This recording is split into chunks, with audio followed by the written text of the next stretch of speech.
जय माता दी। सर्वमंगल मांगल्ये शिवे सर्वार्थ साधिके शरण्ये त्र्यंबके गौरी नारायणी नमोस्तुते। प्रिय भक्तगणों, आज की कथा में हम श्री दुर्गा सप्तशती के चौथे अध्याय की कथा सुनेंगे। श्री मार्कंडेय जी बोले, अत्यंत पराक्रमी दुरात्मा महिषासुर तथा उसकी दैत्य सेना के देवी के हाथों से मारे जाने पर इंद्र आदि देवता परिणाम के लिए गर्दन तथा कंधे झुकाकर उन भगवती दुर्गा का उत्तम वचनों द्वारा स्तवन करने लगे। उस समय उनके सुंदर अंगों में अत्यंत हर्ष के कारण रोमांच हो आया था। देवता बोले, संपूर्ण देवताओं की शक्ति का समुदाय ही जिनका स्वरूप है तथा जिन देवी ने अपनी शक्ति से संपूर्ण जगत को व्याप्त कर रखा है, समस्त देवताओं और महर्षियों की पूजनीय उन जगदम्बा को हम भक्ति पूर्वक नमस्कार करते हैं।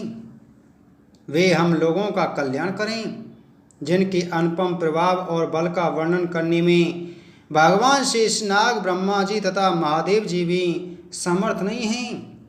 वे भगवती चंडिका जगत का पालन एवं अशुभ भय का नाश करने का विचार करें। जो पुण्यात्माओं के घरों में स्वयं ही लक्ष्मी रूप से, पापियों के यहाँ दरिद्रता रूप से, शुद्ध अंतःकरण वाले पुरुषों के हृदय में बुद्धि रूप से, सत्पुरुषों में श्रद्धा रूप से तथा कुलीन मनुष्यों में लज्जा रूप से निवास करती हैं, उन भगवती दुर्गा को हम नमस्कार करते हैं। देवी, आप संपूर्ण विश्व का पालन कीजिए। देवी, आपके इस अचिंत्य रूप का असुरों का नाश करने वाले भारी पराक्रम का तथा समस्त देवताओं और दैत्यों के समक्ष युद्ध में प्रकट किए हुए आपके अद्भुत चरित्रों का हम किस प्रकार वर्णन करें। आप संपूर्ण जगत की उत्पत्ति का कारण ही। आप में सत्व गुण, रजोगुण और तमोगुण ये तीन गुण विद्यमान हैं, तो भी दोषों के साथ आपका संपर्क नहीं जान पड़ता। भगवान विष्णु और महादेव जी आदि देवता भी आपका पार नहीं पाते। आप ही समस्त अखिल का आश्रय हैं। यह समस्त जगत आपका अंशभूत है, क्योंकि आप सबकी आदिभूत अव्यक्त प्रकृति हैं। देवी, संपूर्ण यज्ञों में जिनके उच्चारण से सब देवता तृप्ति लाभ करते हैं, वह स्वाहा आप ही हैं। इसके अतिरिक्त आप पितरों को भी तृप्ति का कारण हैं, अतएव सब लोग आपको स्वधा भी कहते हैं। देवी, जो मोक्ष की प्राप्ति का साधन है, अचिंत्य है, समस्त दोषों से रहित, जितेंद्रिय तत्वों को ही सार वस्तु मानने वाले तथा मोक्ष की अभिलाषा रखने वाले मुनिजन जिनका अभ्यास करते हैं, वह भगवती आप ही हैं। आप शब्द रूपा हैं। अत्यंत निर्मल ऋग्वेद, यजुर्वेद तथा उद्गीत के मनोहर पदों के पाठ से युक्त साम वेद का भी आधार आप ही हैं। आप देवी त्रयी, तीनों वेद और भगवती छयों ऐश्वर्य से युक्त हैं। इस विश्व की उत्पत्ति एवं पालन के लिए आप ही वार्ता, कृषि एवं आजीविका के रूप में प्रकट हुई हैं। आप संपूर्ण जगत की पीड़ा का नाश करने वाली हैं। देवी, जिससे समस्त शास्त्रों के सार का ज्ञान होता है, वह मेधा शक्ति आप ही हैं। दुर्गम भवसागर से पार उतारने वाली नौका रूप दुर्गा देवी भी आप ही हैं। आपकी कहीं भी आसक्ति नहीं है। कैटव के शत्रु भगवान विष्णु के वक्ष स्थल में एकमात्र निवास करने वाली भगवती लक्ष्मी तथा भगवान चंद्रशेखर द्वारा सम्मानित गौरी देवी भी आप ही हैं। आपका मुख मंद मुस्कान से सुशोभित निर्मल पूर्ण चंद्रमा के बिंब का अनुकरण करने वाला और उत्तम स्वर्ण की मनोहर कांति से कमनीय है, तो भी उसे देखकर महिषासुर को क्रोध हुआ और सहसा उसने उस पर प्रहार कर दिया। यह बड़े आश्चर्य की बात है। देवी, वही मुख जब क्रोध से युक्त होने पर उदय काल के चंद्रमा की भांति लाल और तनी हुई बाहों के कारण विकराल हो उठा, तब उसे देखकर जो महिषासुर के प्राण तुरंत नहीं निकल गए। यह उससे भी बढ़कर आश्चर्य की बात है, क्योंकि क्रोध में भरे हुए यमराज को देखकर भला कौन जीवित रह सकता है। देवी, आप प्रसन्न हो।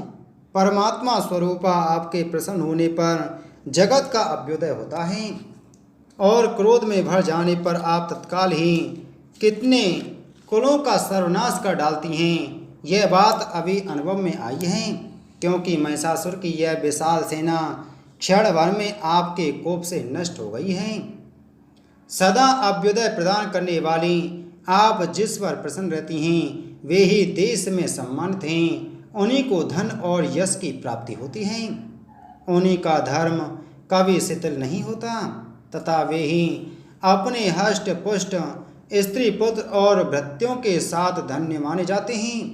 देवी, आपकी ही कृपा से पुण्यात्मा पुरुष प्रतिदिन अत्यंत श्रद्धापूर्वक सदा सब प्रकार के धर्मानुकूल कर्म करता है और उनके प्रभाव से स्वर्गलोक को जाता है। इसलिए आप तीनों लोकों में निश्चय ही मनोवांछित फल देने वाली हैं। माँ दुर्गे, आप स्मरण करने पर सब प्राणियों का भय हर लेती हैं, और स्वस्थ पुरुषों द्वारा चिंतन करने पर उन्हें परम कल्याणमयी बुद्धि प्रदान करती हैं। दुख दरिद्रता और भय हरने वाली देवी, आपके सिवा दूसरी कौन है जिसका चित्त सबका उपकार करने के लिए सदा ही दयालु रहता है। देवी, इन राक्षसों के मारने से संसार को सुख मिले तथा ये राक्षस चिरकाल तक नरक में रहने के लिए भले ही पाप करते रहे हों, इस समय संग्राम में मृत्यु को प्राप्त होकर स्वर्गलोक में जाएं। निश्चय ही यही सोचकर आप शत्रुओं का वध करती हैं। आप शत्रुओं पर शस्त्रों का प्रहार क्यों करती हैं? समस्त असुरों को दृष्टिपात मात्र से ही भस्म क्यों नहीं कर देती? इसमें एक रहस्य है। ये शत्रु भी हमारे शस्त्रों से पवित्र होकर उत्तम लोक को जाएं, इस प्रकार उनके प्रति भी आपका विचार अत्यंत उत्तम रहता है। खड़ग के तेज पुंज की भयंकर दीप्ति से तथा आपके त्रिशूल के अग्रभाग की घनीभूत प्रभा से चौंधिया कर जो असुरों की आंखें फूट नहीं गईं, उसमें कारण यह था कि वे मनोहर रश्मियों से युक्त चंद्रमा के समान आनंद प्रदान करने वाले आपके इस सुंदर मुख का दर्शन करते थे। देवी, आपका शील दुराचारियों के बुरे बर्ताव को दूर करने वाला है। साथ ही यह रूप ऐसा है जो कभी चिंतन में भी नहीं आ सकता और जिसकी कभी दूसरों से तुलना भी नहीं हो सकती, तथा आपका बल और पराक्रम तो उन दैत्यों का भी नाश करने वाला है जो कभी देवताओं के पराक्रम को भी नष्ट कर चुके थे। इस प्रकार आपने शत्रुओं पर भी अपनी दया ही प्रकट की है। वरदायिनी देवी, आपके इस पराक्रम की किसके साथ तुलना हो सकती है?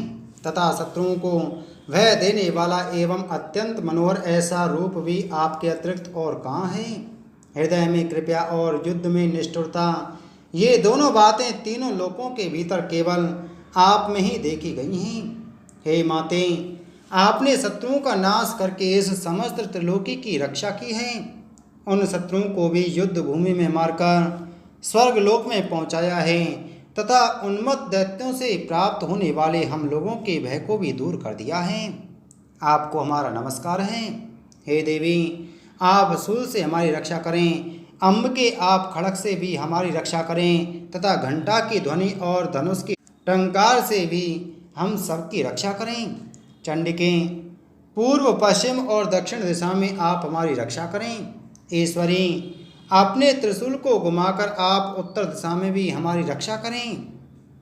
तीनों लोकों में आपके जो परम सुंदर एवं अत्यंत भयंकर रूप विचरते रहते हैं, उनके द्वारा भी आप हमारी तथा इस भूलोक की रक्षा करें।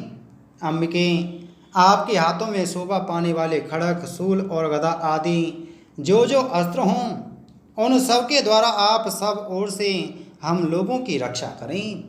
श्री मार्कंडेय जी बोले, इस प्रकार जब देवताओं ने जगदम्बा जगन माता दुर्गा की स्तुति की और नंदन वन के दिव्य पुष्पों एवं गंध चंदन आदि के द्वारा उनका पूजन किया, फिर सबने मिलकर जब भक्ति पूर्वक दिव्य धूपों की सुगंध निवेदित की, तब देवी ने प्रसन्न वदन होकर प्रणाम करते हुए सब देवताओं से कहा। देवी बोली, देवताओं, तुम सब मुझसे जिस वस्तु की कामना रखते हो उसे मांगो। देवता बोली, भगवती, आपने हमारी सब इच्छाएं पूर्ण कर दी, अब कुछ भी बाकी नहीं है, क्योंकि हमारा यह शत्रु महिषासुर मारा गया। महेश्वरी, इतने पर भी यदि आप हमें और वर देना चाहती हैं तो हम जब जब आपका स्मरण करें तब तब आप दर्शन देकर हमारा संकट दूर कर दिया करें।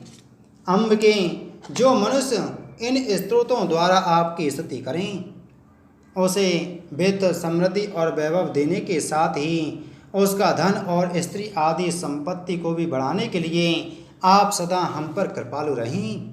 ऋषि बोले, राजन, देवताओं ने जब अपने तथा जगत के कल्याण के लिए भद्रकाली देवी को इस प्रकार प्रसन्न किया तब वे तथास्तु कहकर वहीं अंतर्ध्यान हो गईं। भूपाल, इस प्रकार पूर्व काल में तीनों लोकों का हित चाहने वाली देवी जिस प्रकार देवताओं के शरीर से प्रकट हुई थीं, वह सब कथा मैंने तुम्हें कह सुनाई। अब पुनः देवताओं का उपकार करने वाली वे देवी दुष्ट दैत्यों तथा सोम निशुम का वध करने एवं सब लोगों की रक्षा करने के लिए गौरी देवी के शरीर से जिस प्रकार प्रकट हुई थीं, वह सब प्रसंग मेरे मुख से सुनो, मैं उसका तुमसे वर्णन करता हूँ। इति श्री श्री दुर्गा सप्तशती पाठ चतुर्थ अध्याय संपूर्ण। बोलो श्री दुर्गा माता की जय।